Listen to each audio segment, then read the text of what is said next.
Hello and welcome to Logic and Critical Thinking. Today we're going to be talking about perceiving and believing. We're going to be examining human perception and beliefs and belief systems that may arise. So, we can think of the process of forming our beliefs as a bit of a cyclical sort of thing, where we start with the notion of perceiving the world around us, which is all about selecting, organizing, and interpreting the sensations that surround us. So, everything from the sights and the sounds and the tastes and the smells around us. And we use that information to construct our beliefs based on those perceptions, of course.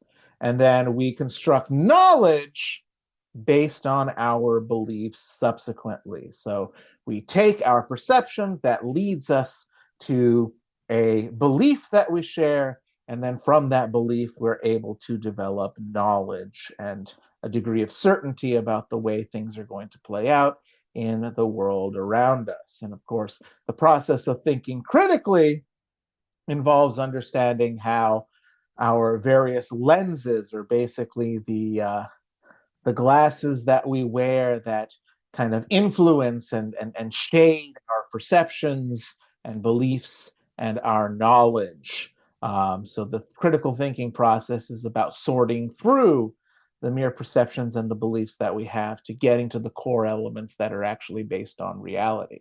Okay. Now, that all being said, experiences shape our perceptions, right? Our past experiences and the things that we've encountered in our lives is going to influence how we interpret our perceptions, right? I know a lot of young children are afraid of the dark, perhaps because they've heard scary noises in the middle of the night or have had nightmares while sleeping in the dark, and they associate negative uh, feelings and beliefs with the darkness that is around them. Whereas I welcome the darkness as a very calming and relaxing experience. So, of course, we view the world through our own unique lenses, which shape and influence our perceptions. And then, of course, our perceptions themselves lead to certain activities that may take place, selecting sensations that we actually pay attention to. We actually filter out a lot of noise. Uh, a lot of people like to turn on machines that generate white noise or brown noise or any other type of kind of randomized sound elements, or in some cases, sounds of nature and things like that, because it helps them to filter out some of the other things that they could otherwise be perceiving, right? So if you focus on one thing, you might uh, choose not to pay attention to other things. We organize our sensations into certain designs or patterns. We start to see trends and things that repeatedly show up in the world around us, and that helps us to form our beliefs and ultimately form the knowledge that we have. And then, of course, interpretation of what those patterns or those events ultimately mean for us. Okay. So, actively selecting, organizing, and interpreting sensations. So, perceiving refers to the selection, organization, and interpretation of the sensations that we are choosing to react to. Essentially, the things that don't get filtered out, the things that we actually pay attention to. And then, of course, uh, coming to understand the sources of those sensations and interpreting the deeper meaning or the deeper trends and realities behind the sensations that we do wind up experiencing. Okay. So we all see the world through our own lenses that reflect our experiences and, of course, our personalities as well. So our pasts and who we are as people are going to interpret how we react to the world around us. And critical thinkers try to be aware of the lenses, right? They try to be aware of the ways that past experiences our personalities and different elements of our past potentially lead to biases, and we try to, as critical thinkers, eliminate them, or at least eliminate the distortions that they cause, right? Sometimes you can't eliminate the biases that you have, but you can ignore the potential impacts of those biases that may wind up arising. Okay, so here's a nice little experience or exercise, I should say, for us, right? So I'd like you all to take a minute here and concentrate on the things that you can are able to see and experience in the environment around you, and ignore your other senses for a moment. So just focus on sight. You know, it doesn't hurt that I have these noise canceling headphones on. But focus on sensations that perhaps you weren't aware of in watching this video. Okay, and then let's answer some of these questions.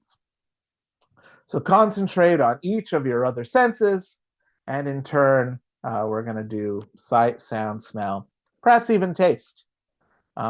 See what kind of comes through. So let's start with sight. You know, what is it that you can see? So, you know, examples would be the shapes of the letters on the page. You probably see me down in the corner there, moving my lips as I talk. You know, if you look around you, what do you see? So I am in my office. I have a mirror to my left that doesn't really show. I can, of course, see myself and the things that are behind me. If I look up, I've got some art on the walls. You know, there's all sorts of things around here. Wearing my shirt. It looks surprisingly almost purple in the video, but it is green, I can assure you. I'm sorry, not green, but gray. I know my colors. It is gray, not purple, as it may otherwise appear to some of you, depending on your monitors. So let's move on to hearing. Let me be quiet here for a second. So I am, like I said, wearing noise canceling headphones here that do make it a little bit quieter, but I do very faintly hear the sound of my computer humming as this video is being recorded. Okay. What can you feel?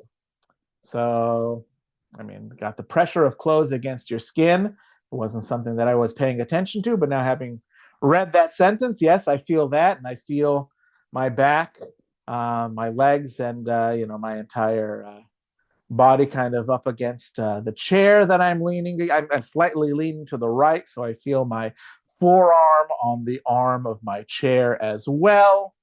I feel my hands on the table in front of me. What do I smell?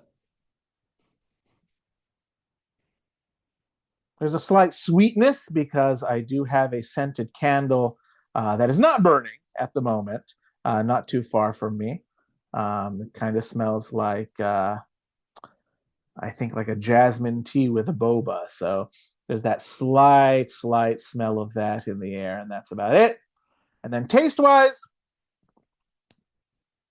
not really tasting too much.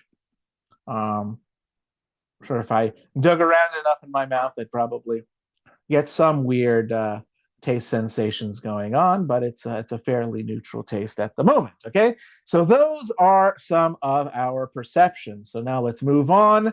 What do you see here? It looks like a bunch of blobs on a sheet of paper, right? Or, you know, on the white background here.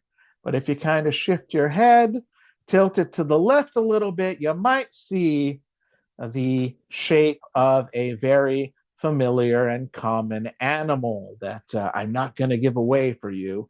If you can't find it, go ahead and leave a comment in the comment section. All right, so if all you see is, of course, that collection of black spots, you know, try looking at the animal sideways. And after a while, you're probably going to perceive a very familiar animal. So, of course, you know, what you perceive in the world, You're doing more than simply recording what your senses experience. Yes, there are blobs there, and yes, that is the main thing that you're probably going to see at first. But your brain does actively try to make sense of the sensations around them. So the black spots suddenly become the figure of an animal because you're able to actively organize those spots into a recognizable pattern, right? You're able to go beyond simply the spots to uh, take in the whole of the sum of the parts that perhaps is greater than the individual sum of the parts. So when you actively perceive the sensations you're experiencing, you're engaged in three distinct activities: selecting certain sensations that you pay attention to, organizing the sensations into some sort of a design or a pattern, or recognizing some sort of a trend, and then interpreting what the design or that pattern ultimately means to you. Okay? So here's another very famous drawing. So let's explore it a little bit more. So we're going to select, organize, and interpret what's going on here. So take a look at this figure. Depending on whether you're looking at it from more of a micro perspective or a macro perspective, you might actually see two different figures in this picture. Okay, so I will give this one away. You maybe see a younger female kind of looking away, or you are maybe going back a little bit, and where the young lady's chin is would actually be the nose of an older lady that is sort of looking sideways and down. So, did you see both the young woman and the old woman? Try switching back and forth between the two images if you were able to see them. You're going to select certain lines and shapes and shadings that focus your attention. Again, that chin became the nose. I think the ear became the eye of the grandma. Let me go back and verify. Yeah, the young lady's ear becomes the eye of the grandma.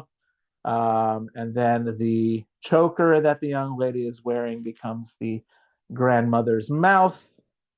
And the front part of her chest becomes the chin of the older lady as well. Okay, so we organize these lines and shapes and shadings into different patterns that we're able to discern there. Again, these are just drawings on a sheet of paper, but we're able to interpret them in a meaningful way and see faces and basically the bust area of individuals, um, simply based on the lines that were drawn on the paper in a certain type of way. Then, of course, we interpret these patterns into things that we're able to recognize: hats, noses, chins, and things like that. So another way to become aware of your active participation in your world is to consider how you see different objects that are around you. Okay? So our perceptions of the world are going to be influenced, again, like I said, by our past experiences. That includes things like the way that we were brought up, certain types of relationships that we've had with other kinds of people, our training and our education, and all sorts of things like that. Somebody that was trained to be a data analyst, for example, might see the world a little bit differently than somebody who was trained to be a fine artist. Different ways of viewing the world, perhaps one more concrete and positivistic and evidence-based versus one that may be a little bit more subjective and focused on the aesthetics and the beauty of what's going on. So every dimension of who we are is reflected in these perceiving lenses, right? We're all a collection of different individuals with different types of experiences, different expertises, and sometimes we do share multiple perspectives. A lot of us are experience what's called multipotentiality, right? Just because you're a professor like me doesn't mean that you don't enjoy things like drawing, which I absolutely do, or singing. I love to do karaoke, and I used to sing in a choir. used to be an actor as well on the stage. Not only that, I worked as an electrician for 2 years, so I understand a lot of technical things as well. So we're not necessarily limited to seeing the world in one way or another. And then, of course, as a husband to a wife, for example, I see the world perhaps differently than a single individual. As the child of immigrants, for example, I probably see the world differently from those that have families that were native born here in the United States over the generations. So there's lots of different things that influence our perceptions of the world, and of course, the types of beliefs that we construct that are based on those perceptions. So when we think critically about our perceptions, that's when we form our beliefs. And from those beliefs, we're able to kind of filter out what works for us and what doesn't. And that allows us to build and construct knowledge about the world, right? So beliefs, and focusing on the idea of beliefs, those include things like interpretations, evaluations, conclusions, and predictions about the world, right? So again, based on my past experiences, I got my undergraduate degree in political science, and my emphasis for my major was international relations as well as political philosophy. So, perhaps we see some of the social and political events that are happening on the world stage or domestically here in the United States, and I will interpret it based on those kinds of experiences. Whereas other individuals who don't have that experience of studying political science, for example, and public administration, in my case, might come to see the world completely differently, right? And then my professional activities as well, right? I used to work in geopolitical reporting before I became a professor, and of course, I've taught now in multiple disciplines. I've taught political science, I've taught sociology, and I've taught economics, as well as many, many general education courses, as well as business courses. So again, those are going to be things that will influence my perceptions and then influence the beliefs that I have about the world, and the predictions that I make about the way the world is going to play out. A lot of people see a lot of doom and gloom as the result of certain social and political realities. And oftentimes I kind of take a step back and I understand their perspectives, but I also think, well, at the same time, this will lead to this based on previous things that have happened in the world around us, or, based on the laws of economics, we would expect this to happen, which leads to this happening, which leads to this happening. So maybe things won't be as dire as people are worried is going to be kind of played out, right? So there's that. Or, perhaps the exact opposite could happen. I've seen what's happened in the past before. And, while everybody else is cautiously optimistic about the world around them, I see things as, oh my goodness, this is going to be the worst thing that's ever happened to humanity and society, right? So again, these are all going to be things that are influenced by those past experiences, right? So our perceptions, again, form beliefs about the world, and the beliefs shape and influence our perceptions of it. It's a two-way street as well. So thinking critically about your perception results in the formation of your beliefs and ultimately in the construction of your knowledge. So for example, consider the following statements, and I want you to answer either yes or no or not sure to each, and feel free to leave a comment in the comment section. So first and foremost, humans need to eat to survive, or to stay alive, rather. Okay? So, we do need to take in some degree of nutrition, calories, proteins, fat, and sugars or carbohydrates to keep us going. And generally speaking, we do that by eating. technically we could drink those same calories and things and be alive. Um, about 30,000 or so people stay alive through intravenous injections and drips of the necessary nutrients that they need to keep alive. So, technically speaking, you don't need to eat to stay alive, but it's probably the healthiest course of action for you to take to try to stay alive. There can be some pretty negative consequences from having an all liquid diet as well as intravenous um, drips to stay alive. So I wouldn't advise it as the next diet fad or anything like that. But technically speaking, yeah, you could probably stay alive by other means. Smoking marijuana is a harmless good time. So that's a completely subjective perspective that you can take. Perhaps depending on the country or the world that you're from, or even the state that you live in, you might have vastly different perspectives on this. For example, I live in California, in the Los Angeles area. Marijuana has been legal here for I don't even know how many years now. I don't even react to it anymore. Personally, I would say it's not necessarily harmless, um, but other people might disagree with that assertion. Every human life is valuable, right? That is something that a lot of people will potentially agree with, and other people, might not necessarily see eye to eye with, right? What about a murderer? What about a person who does something, very bad to children? Is the value of that human life the same as it might be for other individuals? So there might be things that influence your perceptions and your beliefs with regard to that statement.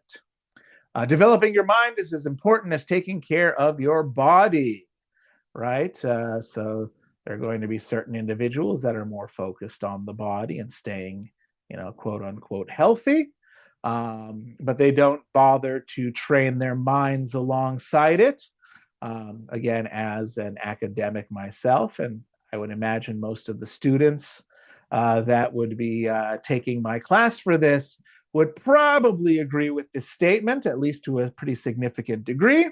But not everybody, right? Not everybody.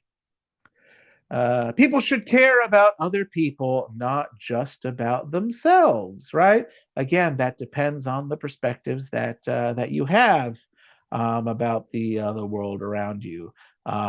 Very famously, Ayn Rand um, developed a perspective based on very hardcore libertarian beliefs that if you focus on yourself and focus on doing what is good and right for you, that will in turn lead to a better result than if you're going to be focused on other people. So as long as you take care of yourself first, that creates the conditions essentially that make society a better place. Essentially, is what Ayn Rand would have ultimately argued. I don't necessarily share that viewpoint, but I do think that to some extent there are some things that individuals should focus on themselves first. When you're flying in an airplane, the airline stewards and stewardesses will have their little safety demonstration at the beginning of the flight, where they talk about, in the event of a loss of cabin pressure, an oxygen mask will drop down, and they always say, be sure to put yours on first before helping others. Because, in that scenario, if you don't take care of yourself first, there's always the possibility that you're not going to be able to help anybody else because, maybe you'll pass out from a lack of oxygen. And then now not only are you in trouble, but also the people that you otherwise would have helped are going to be in trouble. So, there's lots of different things that go into these considerations and analyses of these situations based on our beliefs. Okay, so your responses to these statements reflect certain beliefs that you have, and these beliefs help you explain why the world is the way that it is, and how you ought to behave, right? And I'm sure, as many people as watch this video, you'll have that many different perspectives on a number of those different questions as well. And again, I would love to hear your perspectives and the foundations of the beliefs and the answers that you had to those questions. Why do you think differently from myself and other people, perhaps? Okay, so here's another exercise for you. Describe beliefs that you have that fall into each of these categories. You have interpretation, evaluation, conclusion, and prediction here. And then explain the reasons that you have for endorsing those beliefs. Okay, so any belief that you have, right? You can start with interpretation, which is an explanation or analysis of the meaning or significance of something. My interpretation is that blankety blankety blank, and then here are my supporting reasons. Evaluation is a judgment of the value or quality of something based on certain standards. So my evaluation is that blank, blank, blank, and here are my supporting reasons. Conclusions. Those are decisions made or opinions formed after consideration of the relevant facts and evidence. So my conclusion for this is blank, blank, blank, and here are my supporting reasons. And then, of course, we have prediction, a statement about what will happen in the future. My prediction is that blank, blank, blank will happen, and my supporting reasons are based on whatever it might be. Okay, so taking these steps is what a critical thinker would begin with in analyzing and assessing their beliefs and potentially beginning to identify potential sources of bias and distortion of the situation based on the beliefs that we hold dear. Okay? So again, the relationship between the activities of believing and perceiving, complexly interactive.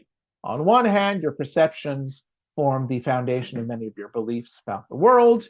And on the other hand, your beliefs about the world shape and influence your perceptions of it. So let's explore this interactive relationship by examining a variety of beliefs. So we're starting with interpretations. Poetry enables humans to communicate deep, complex emotions and ideas that resist simple expression. Okay?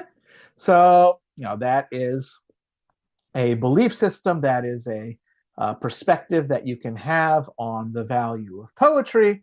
And I know plenty of people that would probably disagree with this statement, that you should be able to express your ideas as simply and plainly as possible in order to convey them and have people be able to understand what's going on. Some people don't like poetry. They don't like flowery language. They don't like symbolism. They don't like using words in contexts and meanings, or with meanings that are different from their standard definitions and meanings.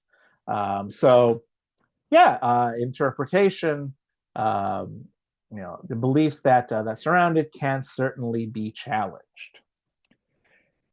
Let's try an evaluation. Children today spend too much time on the internet and too little time reading books. Again, there is potentially merit to this evaluation, and there can certainly be conflicting perspectives or antithetical positions to this perspective, right? What do a lot of people do on the internet? Well, perhaps you're watching videos, as you are watching this video right here. But a lot of people do a lot of reading on the internet as well. So while they might not be reading books, it's entirely possible that they're reading other content and just as much exercising their creativity and developing skills that they otherwise would have obtained by reading books. But at the same time, the internet is is quite the thing. It's quite the phenomenon in our social world. And there are definitely many potential negatives to use and in some cases, the overuse of the internet on a day to day basis. Conclusion. So, an effective college education provides not only mastery of information and skills, but also evolving insight and maturing judgment, right? And I know that there are lots of people that would challenge this perspective. A lot of people don't see the value of a college education. A lot of people are very anti intellectual, anti education, believing that. It causes people to spend too much time thinking and not enough time doing, or that education and intellectual pursuits are oftentimes laced with political indoctrination and things like that. And you can certainly challenge the perspective of the value of college based on those things. But at the same time, as an academic myself, as an intellectual myself, as a professor, I credit college education for making me the individual that I am today, and I have sort of reaped the rewards of my college education and those experiences to get ahead in life. So, again, it all depends. Next up, predictions. With the shrinkage and integration of the global community, in the future, Americans will increasingly need to speak a second language. Okay, so that's another interesting perspective to take. Historically, the United States is basically almost a continent-sized country unto itself. I know that we have a couple of other countries attached to us in North America, but the United States is roughly maybe a little bit smaller than the continent of Europe. And it has 50 different states that, under the Articles of Confederation at least, would have been treated as independent countries, although we're a little bit more unified under a federal system. So we don't call them separate countries, but we still do call them states, which for all intents and purposes means country under most circumstances when we talk about political constructions. But anyway, yeah, the world is shrinking, right? Globalization is sort of the big buzzword about the direction that business and our interactions are taking. You go on the internet, you can read the opinions of individuals from all around the world. So there certainly could be a lot of value in learning multiple languages. The argument, on the other hand, is that English is the most learned language around the world. And you go to many parts of the world that we engage in regular business with in the United States, chances are you're going to be interacting with individuals that do happen to speak English, right? So my parents are originally from Hungary, and basically every couple of years, my parents and I would go back to Hungary and interact with family members and things like that. And I remember, in the 1990s, my father and I could walk around speaking English and nobody would have any clue what the heck we were saying. Fast forward to today, and certainly, within the last, 15 or 20 years, I don't think I interact with too many people under the age of, maybe 40 or 50 that do not speak English, right? So, that's the other perspective that you could potentially have with regard to this position. Okay. So types of beliefs. There are many different types of beliefs that you can have that influence our ability to do things like report, make inferences about the world, and to make judgments about the world. So let's start with the idea of reporting factual information. Reporting factual information means describing things that can be verified through investigation, right? And if you are basing your knowledge on the ability to be able to report factual information about something, all you really need to do is to do a little bit of investigation to verify whether or not the claims that are being made are accurate or not. Okay? Inferring conclusions happens when you go beyond factual information to state what is not currently known. So using information about things that have happened before or things that are very similar to what's happening to be able to try to assert what is likely the case with a new set of circumstances or a new phenomenon that you're exploring. Okay, and then last we have judging here, which is describing the world to express your evaluation based on certain criteria. So judgment then is going to be a subjective endeavor where you are justifying the judgment that you make based on certain criteria that you put forward, evidence or factors that influence your beliefs that go into that ultimate judgment. So let's break these down a little bit further. Let's start with the reporting of factual information. So factual statements express the most accurate beliefs about the world because factual beliefs are verifiable, right? And when we get into our understanding of the scientific method, right, which is essentially the basis for academic and intellectual thought in colleges and the universities, it's all about verifiability, about being able to generate reliable information that people can potentially replicate, right? If you're going to be doing some sort of a research study, you write down exactly what it is that you did to get to the conclusions that you got to so that anybody else academically will be able to look at that, and if they want to verify whether or not what you said is true or not, they can do it themselves, follow the same steps that you followed, and hopefully come to the same or at least very similar conclusions that you came to. So you communicate factual information by reports, which are descriptions of experience that are as accurate and complete as possible. And right, that is what is central to the scientific method, the communication of ideas. Without the communication of ideas, have you even done research at all? If you're the only person that knows, it's like the old, if a tree falls in the woods, but there's nobody around to hear it, doesn't make a sound. If you found something out scientifically or academically and you don't generate a report that other people can then see the results of what it is that you explored and found out, is the end consequence that that anything has been accomplished as a result of sure, maybe you know something else about the world, but that's very limited in terms of its applicability.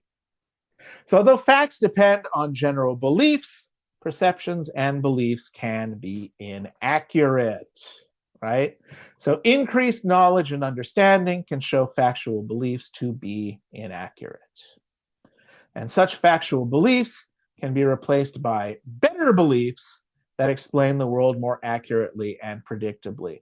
And in academia, we have something called the Hegelian dialectic, where we take a thesis, we take an idea, we have a statement of facts or a generalization about the world, and then we find contrasting information, what we call an antithesis or antithetical information.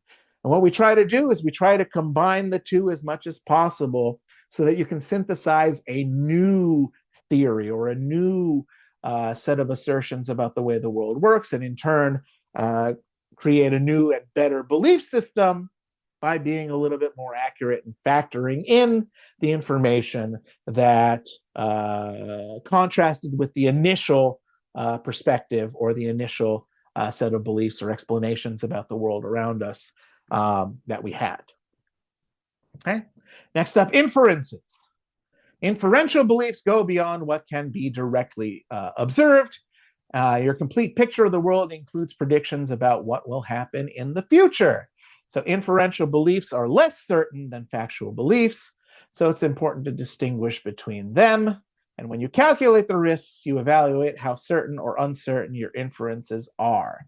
So I teach statistics in addition to all the other classes that we have here, and logic and critical thinking. And one set of statistics are inferential statistics, and those are the statistical methods where you take one variable, an independent variable, and you take another variable, the dependent variable. The expectation being that the independent variable is going to somehow influence the dependent variable, and you calculate out just how, first of all, is there an impact? Just how strong is the interrelationship between the two variables? What is the magnitude of that impact? And can you use that to make predictions about what the value of your dependent variable is likely to be if the only thing you know is the independent variable? And so basically what you do is you make an inference that, you make a prediction perhaps that the dependent variable is going to be a certain value because we know that the independent variable is a certain value correspondingly. And we can, generate what's called a regression analysis and use what we call our residuals or our standard error to be able to make a prediction and then come up with basically a range of values that we would expect the dependent variable to manifest as if the independent variable is one of, any number of different values. Okay, and that's kind of what inferential analysis and inferential conclusions are all about. Taking information and then being able to use it in similar but different circumstances, or with different values, or with different environmental circumstances, or different social circumstances as well. And then last, we have judging here. So judgments express your evaluation about what's happening or what will happen. So judging, again, expresses feelings of approval and disapproval, right? It's about, determining, is an action right or wrong, or is it a good action or a bad action? So many disagreements with other people tend to focus on differences in judgment, right? Critical thinkers approach differences in judgment intelligently, and they apply, these ideas of critical thought, using explicit criteria or standards as the basis for the judgment. What is your evidence? What is your rationale? What is the reasoning behind why you come to certain conclusions? And then you can establish the reasons that justify these criteria. And you can have critical thinkers come to vastly different conclusions. Like, look at the political systems that are out there. The divide between Republican and Democrat, which, today is perhaps as pronounced as it possibly can be.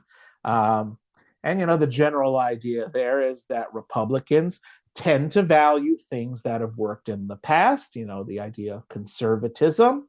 So they embrace things like traditional values and the old way of thinking as the basis for the political decisions that they make and the policies and programs that they support. Whereas Democrats tend to favor more of the what is called liberal, but I would tend to say progressive, because I think liberal encompasses both Republicans and Democrats, both conservatives and progressives, in that it's about free thought and free expression. But anyway, the more progressive perspective, might be new and novel ways that focus on, oftentimes more,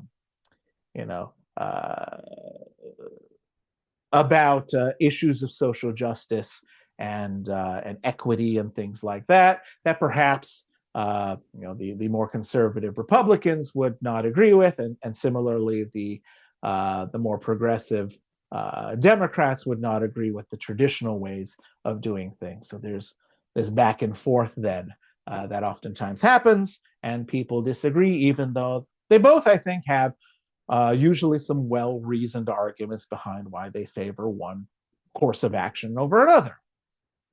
Okay? So to conclude here, critical thinkers become aware of their lenses in perceiving and believing to help eliminate any bias or distortion that they cause.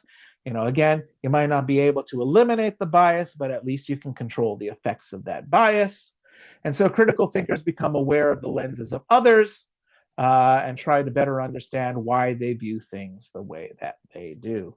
And I do think that our society today probably needs a little bit more of that.